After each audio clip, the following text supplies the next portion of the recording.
भगवान भोले बाबा कथा को आरंभ करते हुए कहते हैं, हे देवी, प्राचीन काल की बात है। एक बहुत ही बड़ा प्रसिद्ध नगर था। उस नगर में एक राजा रहता था। वह राजा जब धीरे धीरे बूढ़ा होने लगा तो उसकी जो रानियां थीं वह उस राजा की उपेक्षा करने लगी थीं। राजा रानियों की उपेक्षा को बर्दाश्त नहीं कर सका और वह चिंतित रहने लगा।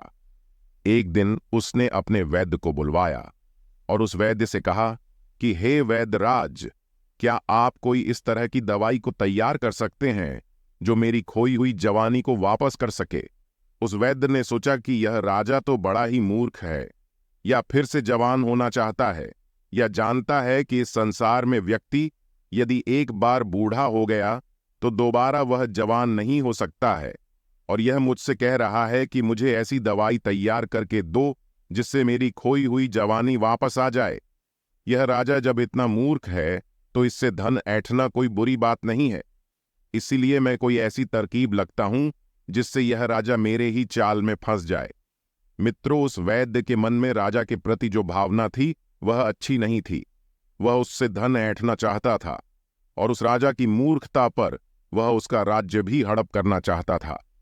उस वैद्य ने कहा कि राजन, दवा तो मैं तैयार कर सकता हूं और उस दवा से मैं जानता हूं कि आपको पूरी तरह से लाभ भी होगा, लेकिन इसके लिए मेरे द्वारा जो भी बातें हैं वह आपको स्वीकार करना होगा और उसका आपको पालन भी करना होगा। राजा ने पूछा कि कौन सी बातें हैं? उस वैद्य ने कहा कि इसके लिए आपको करीब 1 साल तक तहखाने में रहना होगा। राजा ने कहा कि किस लिए? उसने कहा कि यह दवा तभी अपना प्रभाव डाल पाएगी जहां पर सूर्य की किरण न पहुंच सके।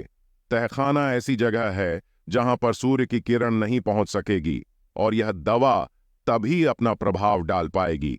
वैद्य ने कहा कि आपको यदि जवान होना है, आप बुढ़ापे से छुटकारा पाना चाहते हैं, तो यह त्याग आपको करना होगा। वैद्य की बात को सुनकर के राजा ने कहा कि ठीक है वैद्यराज, मैं तहखाना बनवाने का निर्देश देता हूं।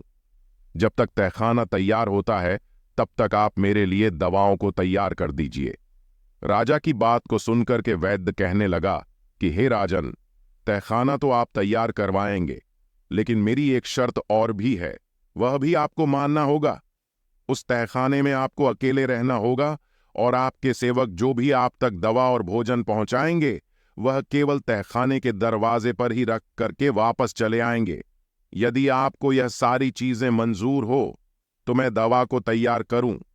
राजा उस वैद्य की बात को सुनकर के पूरी तरह से तैयार हो गया और मन ही मन राजा खुश हो रहा था कि मेरी जो खोई हुई जवानी है वह वापस आ जाएगी। और वैद्य मन में यह सोच रहा था कि यह राजा इतना मूर्ख है, मैं इससे काफी धन ऐंठ लूंगा और इसके बाद इसके राज्य पर मेरा ही शासन हो जाएगा, क्योंकि राजा जब मेरे कहने के अनुसार तहखाने में चला जाएगा तो राज्य का जो भी कार्य है वह मेरे हिसाब से चलेगा। यही सोच करके निश्चित अवध पर उस वैद्य ने राजा को तहखाने में पहुंचा दिया और उसका उपचार करने का वह ढोंग करने लगा। उसने राजा से कहा कि हे राजन, अब कुछ ही दिनों के बाद आपका बुढ़ापा दूर होने वाला है और आपके स्वास्थ्य पर बहुत बड़ा प्रभाव पड़ने वाला है। अभी तक जो ये खाल आपकी लटकी हुई है, जो चेहरे पर आपकी झुर्रियां हैं, ये सब जाने लगेंगी और आपका शरीर बहुत ही बलशाली और एक जवान इंसान की तरह हो जाएगा। आपकी रानियां जब आपको देखेंगी तो एकाएक देख करके वह पहचान भी नहीं पाएंगी। इस तरह से परिवर्तन आपके शरीर में होगा। मित्रों, फिर आगे भगवान भोले बाबा माता पार्वती से कहते हैं, हे देवी, वह वैद्य अपनी इस तरह से चला कि दिख रहा था कि मानो वह स्वयं ही भगवान हो। उस वैद्य की बात को सुनकर के राजा बड़ा प्रसन्न हुआ और कहने लगा कि हे वैद्यराज, हम तो यही चाहते हैं, यदि मेरी खोई हुई जवानी फिर से वापस हो जाए तो मैं तुम्हें मुंह मांगा इनाम दूंगा और इतना धन दूंगा कि तुम्हारी आने वाली पीढ़ियां भी मालामाल हो जाएंगी। एक तरफ तो वह वैद्य राजा को जवान बनाने का ढोंग करता रहा और दूसरी तरफ जंगल के रास्ते से एक सुरंग को खुदवा करके उस तहखाने से मिलवा दिया। इसके बाद वह किसी ऐसे व्यक्ति की तलाश करने लगा जो राजा का बिल्कुल हमशक्ल हो, जिसकी शक्ल राजा से मिलती जुलती हो, लेकिन वह व्यक्ति जवान होना चाहिए। मित्रों, तभी एक दिन की बात है कि नदी के तट पर स्नान करता हुआ एक व्यक्ति वैसा ही दिखाई दिया जैसा वह चाहता था, जिसकी शक्ल सूरत बिल्कुल उस बूढ़े राजा से मिल रही थी। वह जो वैद्य था वह उस व्यक्ति के पास पहुंचा और कहने लगा कि हे नौजवान, तुम लगता है कि इस नगर में पहली बार आए हो और तुम कहाँ के रहने वाले हो? उस व्यक्ति ने कहा कि श्रीमान जी, आपने बिल्कुल ठीक पहचाना है। मैं इस नगर में पहली बार आया हूं, लेकिन आप मुझसे यह सब क्यों पूछ रहे हो? वैद्य ने कहा कि मैं आपसे इसलिए पूछ रहा हूं कि तुम मुझको अपना मित्र समझ लो, मुझे अपना मित्र ही समझो। अगर तुम मेरा कहना मानोगे और मेरे काम के लिए तुम तैयार हो जाओगे तो मैं तुम्हें इस नगर का राजा बना सकता हूं। दोस्तों, वैद्य की बात को सुनकर के वह जो युवक था वह आश्चर्यचकित हो गया। वह कहने लगा कि आप कैसी बातें कर रहे हो? क्या आपका दिमाग सही नहीं है? उस वैद्य ने कहा कि नहीं, मेरा दिमाग पूरी तरह से सही है और मैं इस राज्य का वैद्य हूं। मेरा राजा पर बहुत बड़ा प्रभाव है। मैं जो चाहता हूं वही कर सकता हूं। उस व्यक्ति ने कहा कि यह तो बड़ी खुशी की बात है। जब आप इतने प्रभावशाली व्यक्ति हैं तो आप मुझे राजा बना सकते हैं, लेकिन राजा बनने के लिए मुझे क्या करना होगा? वैद्य ने कहा कि सिर्फ कुछ दिनों के लिए तुम्हें तहखाने में रहना होगा, लेकिन जैसे ही तुम तहखाने से जब बाहर आओगे तो सीधे राज सिंहासन पर जाकर के बैठ जाओगे और तुम इस राज्य के राजा बन जाओगे। वैद्य की बात को सुनकर के वह व्यक्ति कहने लगा कि आपका यह प्रस्ताव मुझे स्वीकार है। बता दीजिए, मुझे कितने दिनों तक इंतजार करना पड़ेगा? उस वैद्य ने कहा कि तुम्हें कुछ ही दिनों के लिए तहखाने में रहना होगा। इसके बाद तुम्हारा इंतजार खत्म हो जाएगा। बहुत कम समय में ही तुम्हारा इंतजार खत्म हो जाएगा। ज्यादा से ज्यादा 6-7 दिन तक तुम्हें तहखाने में रहना होगा। इसके बाद मेरी जो भी योजना है उसी के अनुसार मैं अपना काम करूंगा। उस व्यक्ति ने कहा कि ठीक है। पास ही में एक गांव पड़ता है। उसी गांव में, जो गांव के बाहर एक झोपड़ी है, वहीं पर मैं ठहरा हूं। यदि आप चाहे तो किसी भी युवक को या खुद आकर के मुझे वहां से बुलवा सकते हैं। उस वैद्य ने कहा ठीक है। मित्रों, फिर वह वैद्य वहां से वापस आया और अपनी योजना को तेज कर दिया। एक रात की बात है कि उसने, जो वह बूढ़ा राजा था, उसके खाने में जहर मिला दिया और उस जहर के कारण जब उस राजा की मृत्यु हो गई तो वह जो वैद्य था वह राजा की लाश को कंधे पर लाद करके सुरंग के रास्ते से बाहर निकल गया और जंगल में जाकर के एक बड़ा सा कुआं था, उसी में राजा की लाश फेंक दी और फिर वहीं सुरंग के रास्ते उस व्यक्ति को उस तहखाने में लाकर के वहां बिठा दिया और उसे कहने लगा कि तुम्हें यहां कुछ ही दिन जो भी कष्ट है वह सहना पड़ेगा। जैसे ही तुम्हारी दाढ़ी और मूछें बड़ी हो जाएंगी और फिर तुम एक राजा के जैसे दिखाई देने लगोगे, मैं तुम्हें इस तहखाने से बाहर निकाल करके सीधे राजभवन में पहुंचा दूंगा और तुम इस तरह से रहना कि जैसे बुढ़ापे से छुटकारा पा करके तुम नए तरह से जवान हुए हो। उस व्यक्ति ने कहा कि यदि मुझे किसी ने पहचान लिया तो क्या होगा? मित्रों, फिर आगे भगवान भोले बाबा कथा को सुनाते हुए माता पार्वती से कहते हैं, हे देवी, भगवान वैद्य बहुत ही चालाक था और वैद्य ने कहा कि यह सब काम तुम मुझ पर छोड़ दो, जो भी होगा मैं संभाल लूंगा। तुम्हें सिर्फ इतना करना है कि मैं जो भी कह रहा हूं, जैसा भी कह रहा हूं, उसी के अनुसार तुम्हें चलना है। उस व्यक्ति ने कहा ठीक है, आप जैसा कहेंगे या आप जैसा कह रहे हैं मैं वैसा ही करूंगा। इसके बाद वह वैद्य वहां से निकल करके राज दरबार में पहुंचा और जो भी वहां पर मंत्री और सभासद थे उन सबके पास पहुंच करके कहा कि आप सभी के लिए एक बहुत खुशखबरी की बात है। मेरी दवाओं ने महाराज के ऊपर ऐसा असर किया है कि महाराज फिर से जवान हो गए हैं। कल वह महल में आएंगे और आप लोग उनके स्वागत के लिए तैयार रहना। फिर वहां के मंत्रीगण कहने लगे, हम अपने राजा के नए रूप का भरपूर स्वागत करेंगे। फिर वहां से वैद्यराज सीधा रानियों के दरबार में पहुंच गया और वही बात उन दोनों रानियों से भी कहा। इस बात को सुन के दोनों रानियां प्रसन्न हो गईं। उन्होंने वैद्य को बहुत सारा धन निकाल करके दे दिया। योजना के अनुसार अगले ही दिन वह वैद्य तहखाने से उस व्यक्ति को लाकर के सिंहासन पर बिठा दिया। फिर उस नए राजा को सभी रानियां और वहां के मंत्री देख करके हैरान हो जाते हैं क्योंकि वह राजा बिल्कुल एक युवा पुरुष दिखाई देने लगा था। फिर भी उनकी दोनों रानियां और उनके मंत्री इस बात से सहमत हो गईं कि यही उनके राजा है। इतना ही नहीं, उस वैद्य ने राजा बने युवक से यह भी कहा कि राजन, आपका जो पुराना नाम था वह आप बदल दीजिए, क्योंकि अब आपका शरीर भी नया हो गया है, इसलिए आपका नाम भी नया होना चाहिए। उस व्यक्ति ने कहा कि वैद्य जी, आपसे अच्छा नाम और कौन रख सकता है। जब आपने मुझे बुढ़ापे से जवान बना दिया है तो आप एक अच्छा सा नाम सोच करके रख दीजिए। फिर उस वैद्य ने जो भी नाम राजा का रखा वह सभी को पसंद आया और सभी ने उसकी सराहना की। अब एक नए नाम से वह राजा प्रसिद्ध हो गया था। उसी नए नाम से उस राजा की राजमहल में जय जयकार होने लगी। कुछ दिन तो राजा और जो वह का वैद्य था वह सब एक दूसरे के इशारों पर चलते रहे, लेकिन परिस्थितियां उसके अनुकूल जब हो गईं और सब कुछ सामान्य हो गया तो उसने वैद्य की उपेक्षा करना शुरू कर दिया। यह देखकर कि वह वैद्य जो था वह बड़ा दुखी हो गया। एक दिन उसने एकांत में राजा से कहा कि राजन, सिंहासन प्राप्त करते ही मेरी उपेक्षा करना शुरू कर दिया। आपको याद है कि क्या वचन आपने मुझको दिया था? वह राजा कहने लगा कि कैसा वचन, कैसी वचन की बात कह रहे हो? वैद्य ने कहा कि मैं उसी वचन की बात कह रहा हूं जो आपने मुझसे पहले वादा किया था। आप भविष्य में राजकाज मेरे ही आदेश के अनुसार चलाएंगे, लेकिन आप तो मुझसे कुछ भी नहीं पूछते हैं। राजकार्य में तो अब मंत्रियों के परामर्श से ही चलाते हो। फिर वैद्य राज्य से उस राजा ने कहा, तुम वैद्य राज हो, मंत्री नहीं, इसलिए तुम्हारा परामर्श लेना मेरे लिए आवश्यक नहीं है। इस बात को सुनक के वह जो वैद्य था वह क्रोधित हो गया और चेतावनी भरे हुए कड़े स्वर में कहने लगा कि हे राजन, यह मत भूलिए कि इस सिंहासन पर मैंने आपको प्रतिष्ठित किया है। मेरे ही प्रयास के कारण आप इस राज के राजा बने हुए हो। फिर सिंहासन पर बैठे उस व्यक्ति ने कहा कि तुम झूठ बोल रहे हो, तुम कैसी बातें कर रहे हो? तुम मुझे राज सिंहासन पर बैठाने वाले कौन होते हो? यह राज सिंहासन मैंने अपने पूर्व जन्म के कर्मों से प्राप्त किया है। मैंने अच्छे कर्म किए, त्याग किया, तपस्या किया, और उसी का प्रमाण है कि मैं आज राजा बना हुआ हूं। यह सिंहासन हमको अपने पूर्व जन्मों के तप के और त्याग के फल स्वरूप प्राप्त हुआ है। यह आप कैसी बातें कर रहे हो? उस व्यक्ति ने कहा कि समय आने दो, सब कुछ पता चल जाएगा और इसका प्रमाण भी तुम्हें मिल जाएगा कि मैंने कैसे अपने पूर्व जन्म के कर्मों के अनुसार इस राज्य के सिंहासन को प्राप्त किया है।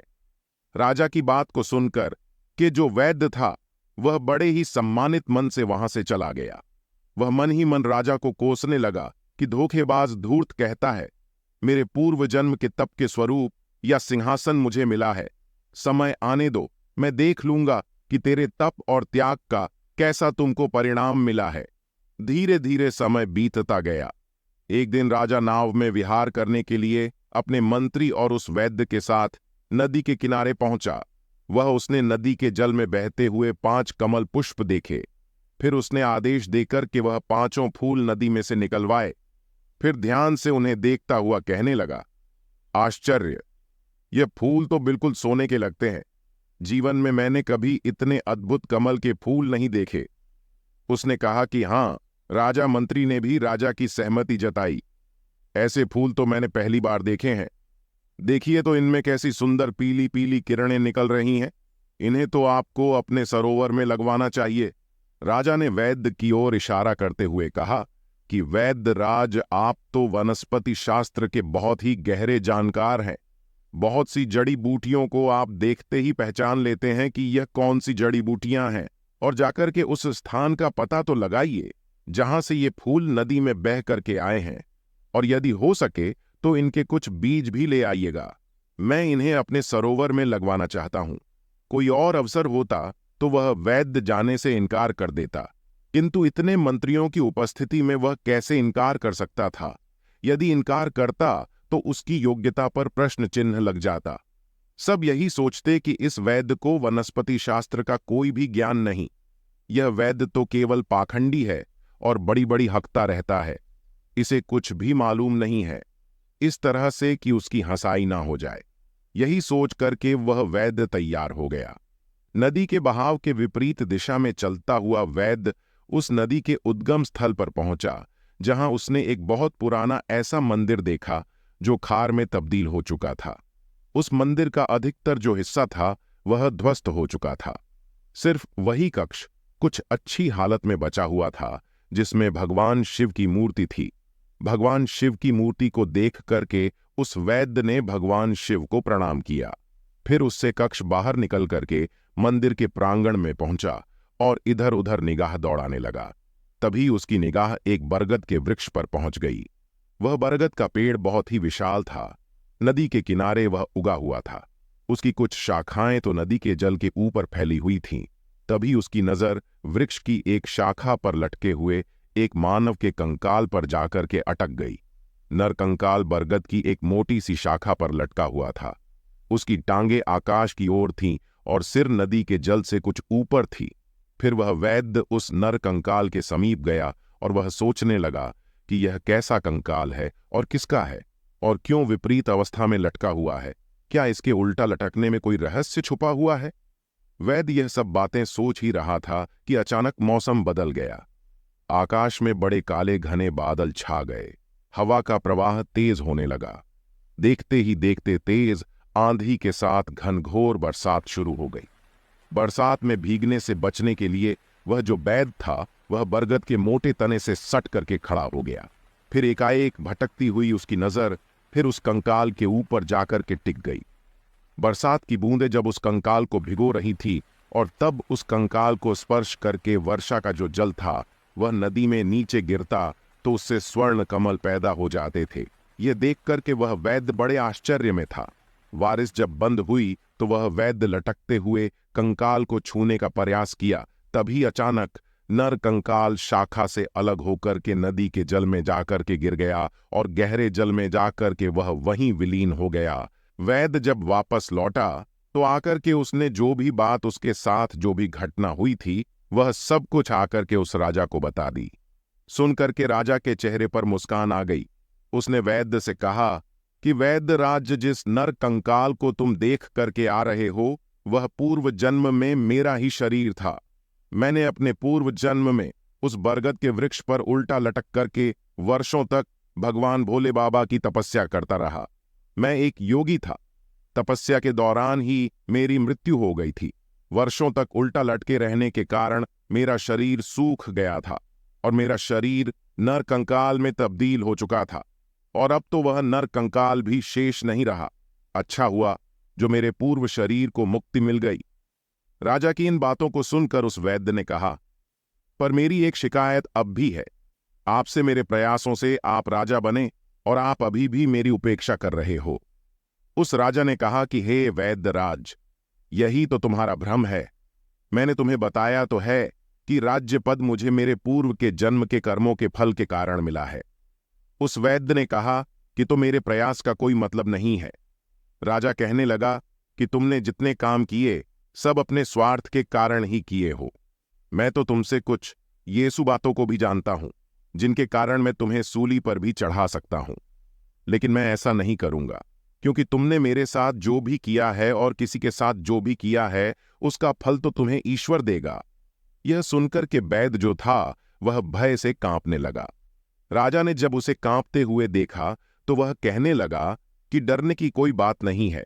विश्वास रखो कि मैं तुम्हें सूली पर लटकाने का आदेश नहीं दूंगा, क्योंकि मैं जानता हूं जन्म मरण हानि लाभ यह सब कुछ भगवान की इच्छा से ही होता है।